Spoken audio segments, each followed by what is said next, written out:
अस्सलाम वालेकुम रहमतुल्लाहि वबरकातुहू। तो व्लॉग की शुरुआत मैं अपनी सहरी से कर रही हूँ। सहरी में हमने मिल्क लिया हुआ था, बॉयल्ड एग्स लिए हुए थे, खजूर लिए हुए थे। ये सारी चीज़ें हमने सहरी में खाई थी। सहरी ज़्यादा हैवी नहीं हो पाती है क्योंकि खाना बहुत लेट हो जाता है। हस्बैंड मेरी शॉप से आजकल बहुत ही लेट आ रहे हैं, तो इस वजह से सहरी लाइट ही ले रहे हैं। मैं आपको बालकनी का व्यू दिखा देती हूँ। मौसम बहुत अच्छा हो रहा था माशाल्लाह। इतनी ठंडी ठंडी हवा चल रही थी। मैंने किचन का पूरा दरवाज़ा खोल रखा हुआ था, पूरा किचन ठंडा हो गया था। ऐसा लग रहा था जैसे बारिश होने वाली है। ये टमाटर है, मैंने जो दिखाए हैं, फिंगर से पॉइंट किए हैं, टमाटर निकल आए हैं हमारी बालकनी में। और एक बड़े काम की चीज़ लगाई हुई है हमने अपनी बालकनी में, वो है ये मिंट जो कॉर्नर में रखी हुई है। मैं इसका शरबत भी बनाती हूँ, काफ़ी जायके का होता है। ये जैद रहे, ये भी सहरी में उठे हुए हैं, ब्रश कर रहे थे। ये देख रहे थे कि मैं बालकनी में इतनी रात में क्या ही फ़ोन से कर रही हूँ, क्या शूट कर रही हूँ। तो मैंने बताया कि मैं व्लॉग के लिए शूट कर रही हूँ छोटी छोटी सी क्लिप्स। सहरी लेके मैं यहीं रूम में ही आ गई। मॉस्किटो नेट के अंदर बैठ के मैंने शाम के साथ सहरी कर ली। मैं मॉस्किटो नेट आजकल लगा रही हूँ क्योंकि बहुत ज़्यादा मच्छर हो रहे हैं। बेनज़ीर की वजह से बहुत डर लगता है कहीं उसे ना काट लें, क्योंकि वो कुछ छोड़ती भी नहीं है। फिर उसके बाद तुरंत अज़ान हो गई। नमाज़ पढ़ने के बाद मैं बाहर सिटिंग एरिया में आ गई। फिर मैंने सोचा थोड़ी कुरान पढ़ ली जाए। जो कुछ तिलावत वगैरह करनी होती है मुझे, मैं ज़्यादातर कोशिश करती हूँ कि फ़जर में ही कर लूँ, क्योंकि बेनज़ीर भी सुकून से सो रही होती है। इस वक्त देख सकते हैं पूरे घर में सन्नाटा छाया हुआ होता है। फ़जर में बहुत ज़्यादा सुकून लगता है मुझे। तो मुझे जो कुछ भी तिलावत करनी होती है मैं सुबह में ही, फ़जर में ही कर लेती हूँ, क्योंकि दिन भर मैं बेनज़ीर की वजह से बहुत ही मसरूफ़ रहती हूँ। उसके बाद मैं सो गई थी और सो के उठी तो 9:30 बज चुका था और वाकई में बारिश हो गई, ऐसा मुझे लग ही रहा था। बहुत अच्छा मौसम हो गया था फिर से। और फिर ये रहा बेनज़ीर का ब्रेकफ़ास्ट। उठते ही मैंने उसके लिए इडली बनाई और साथ में उसे बनानास कट करके दिए। ये ग्रीन इडली इसलिए हैं क्योंकि मैंने इसमें लीफ़ी वेजिटेबल्स डाली हुई हैं। बेनज़ीर नाश्ते पे कूद पड़ी, खाती कम है, गिराती ज़्यादा है। ख़ैर, लेकिन उनको ये दोनों चीज़ें बहुत पसंद है, वो सुकून से खा लेती है। इडली भी अच्छे से खा लेती है और बनानास भी उसके फेवरेट है फ्रूट्स में। तो फिर उसने नाश्ता किया। उसके बाद दूध वाला दूध लेके आ गया। फिर मैंने उसे दूध लिया, उसे गर्म करने के लिए रख दिया। दूध को मैंने पकने के लिए रख दिया था लो फ्लेम पे, ताकि वो उबल ना जाए। मुझसे बहुत ही ज़्यादा दूध उबलता है। उसके बाद ये ज़ैद है। ज़ैद मेरे छोटे भाई हैं। मेरे 2 भाई हैं, सैफ़ और ज़ैद। तो ये ज़ैद हैं, ज़ैद छोटे भाई हैं, अम्मी पापा के साथ रहते हैं। आज ये 1 दिन के लिए स्टे करने के लिए आया था मेरे पास और आज इन्हें वापस जाना था। मुझे बहुत ही ज़्यादा ख़राब लग रहा था। जब ये आता है तो मैं इतनी ज़्यादा खुश हो जाती हूँ, देख के मेरे दिल को सुकून आ जाता है। लेकिन जब ये जाता है तो उतना ही ज़्यादा मुझे तकलीफ़ होती है। मुझे पसंद नहीं है इसका वापस जाना। मेरी अम्मी का घर औरंगाबाद में है, तो फिर आज ज़ैद को औरंगाबाद के लिए रवाना होना था। वो चले गए। उसके बाद ज़ोहर का वक्त आ गया था, धूप भी निकल आई थी, लेकिन बहुत ज़्यादा तेज़ धूप नहीं थी, अभी भी मौसम अच्छा ही था। फिर मैंने सोचा नमाज़ पढ़ लूँ। नमाज़ पढ़ने के बाद मेरे पड़ोस के बच्चे हैं, वो आ गए बेनज़ीर के साथ खेलने के लिए। बेनज़ीर बहुत ही ज़्यादा मज़े करती है उनके साथ। आप देख सकते हैं सारे खिलौने, सारा कमरा बिखरा के रखा हुआ है। फिर आज मैंने प्लान किया था कि मैं थोड़ा बहुत कॉलेज का पेंडिंग वर्क भी करूँगी, तो फिर मैं वही सब अपना करने लगी। लेकिन इतने में फ़िज़ा की आवाज़ आ गई कि समय पे आके रूम में बैठ जाओ। मैंने बेनज़ीर को सुला दिया है, वो अकेले लेटी हुई है। तो मैं सारा वर्क उठा के अपना आके उसके पास लेट गई। आप देख लो, ये सो रही है।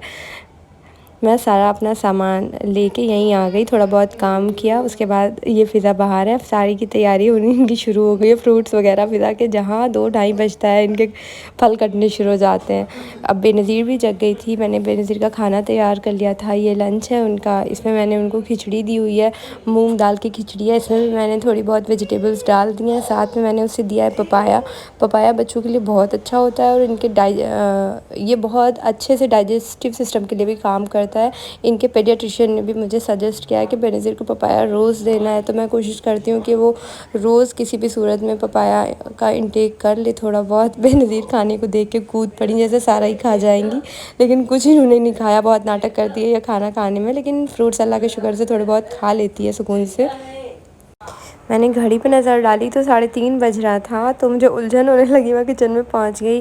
तो जो काम मुझे वक्त से पहले करने रहते हैं, जैसे चीज़ें भिगोनी होती हैं, चने छोले या दाल वगैरह जो भिगोनी होती है, तो वो मैं थोड़ा जल्दी कर लेती हूँ 3 साढ़े 3 के करीब। फिर उसके बाद क्योंकि असर के बाद वक्त कैसे पंख लग जाते हैं, वक्त के पता ही नहीं चलता, कुछ टाइम का पता नहीं चलता है, इसलिए मैं थोड़ा जल्दी कोशिश करती हूँ असर से पहले काम शुरू कर दूँ। तो ये सारी वेजीज़ थी जो मुझे कट करनी थी। तो आज फ़िज़ा ने प्लान किया था कि हम नूडल्स बनाएंगे और चिली चिकन बनाएंगे।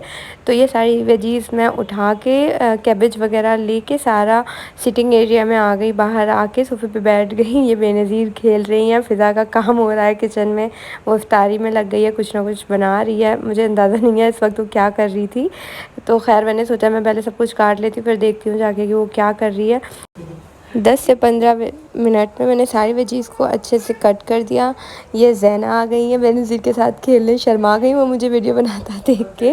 ये मेरी कज़िन की बेटी है जो नीचे ही रहती है, नीचे सेकंड फ्लोर पे रहती है और मैं थर्ड फ्लोर पे रहती हूँ। ये सारी चीज़ें मैंने कट कर दी थी चाउमीन और चिली चिकन के लिए। फिर मैं सारा सब कुछ उठा के किचन में आ गई। किचन में फ़िज़ा मैंने देखा किचन में फ़िज़ा चीज़ें फ्राई कर रही थी। ये उसने नूडल्स के लिए चिकन फ्राई किया हुआ था। ये सारी चीज़ें चाउमीन के लिए मैंने अलग रख दी थी। ये फ़िज़ा ने रेडी कर रखा था। ये सारे काम थे जो फ़िज़ा कर रही थी, मैं आपको अब दिखा देती हूँ। उसने चीज़ बॉल्स बना दिए थे, मिर्चें फ़िल कर दिए थे और नूडल्स भी बॉयल कर लिए थे। तो जितनी देर में मैंने वेजीज़ कट करी, वेजीज़ मुझे लग रहा था कि 10 से 15 मिनट में, फ़िज़ा कह रही है तुमने आधा घंटा लगा दिया सब्ज़ियाँ कट करने में। तो फिर मैं मान लेती हूँ कि खैर मुझे 10-15 मिनट नहीं लगे थे, आधा घंटा लगा था। इतनी देर में फ़िज़ा ने ये सारे काम कर डाले फटाफट से। फिर उस सबसे पहले नूडल्स रेडी कर दिए। नूडल्स में बहुत सारे उसने आज नए-नए मसाले वगैरह ट्राई किए थे जो वो लेके आई थी, क्योंकि वो एक ही तरह के नूडल्स, वही रेगुलर नूडल्स खा खा के बोर हो गई थी। तो उसने आज थोड़े डिफरेंट चिली नूडल्स बनाए थे, काफ़ी अच्छे। चिली नूडल्स नहीं, सॉरी, चिकन नूडल्स बनाए हुए थे। चिली नूडल्स निकल रहा है मेरे मुँह से बार बार। फ़िज़ा मुझे टोक रही है चिली नूडल्स नहीं है, ये चिकन नूडल्स है। मैं उसमें कैप्सिकम देख के मुझे मेरे मुंह से चिली नूडल्स ही निकल रहा है। तो ये चिकन नूडल्स उसने बनाए थे। अभी इफ्तार में ही पता चलेगा कि वो कैसे थे। ये बेनज़ीर रही, मसाज ले रही हैं, ज़ैना उनके साथ खेल रही है, बड़े सुकून से लेटी हुई वो अपने ऊपर मसाज करवा रही थी। फिर मैं किचन में आई। फ़िज़ा पकौड़ियाँ फ्राई करी थी। नहीं, पकौड़ियाँ नहीं थी, ये चिकन था। अस्तगफुरुल्लाह, आज मैं बहुत ही ज़्यादा गलत चीज़ें बोल रही हूँ बार बार। फिर उसके बाद असर की अज़ान हो गई, नमाज़ वगैरह पढ़ के इफ्तारी हमने अब रेडी कर ली थी सारी, लाके हमने रख दी बाहर सिटिंग एरिया में। सब सेट कर दिया था, शरबत बनाया था रूह अफ़ज़े का। ये समद है मेरी कज़िन का बेटा, वो फ़रे लेके आया था। मेरी कज़िन बहुत अच्छे फ़रे बनाती है। ये एक मेरे ससुराल के साइड की ट्रेडिशनल डिश है, तो उन्होंने बनाई थी, तो उन्होंने इफ़्तार के लिए भेजी थी। उसके बाद सबने इफ़्तारी करी। इफ़्तार के बाद सबने नमाज़ पढ़ी। नमाज़ पढ़ने के बाद जो चीज़ की सबसे ज़्यादा डिमांड होती है वो होती है ये चाय। सबको ही चाय पीनी होती है, तो फिर सबने चाय अपनी अपनी फ़िनिश करी। उसके बाद हम थोड़ी देर के लिए रेस्ट करते हैं। तो इस तरह से गुज़रते थे रमज़ान के दिन हम लोगों के। तो मिलते हैं अपने नेक्स्ट व्लॉग में। Thanks for watching.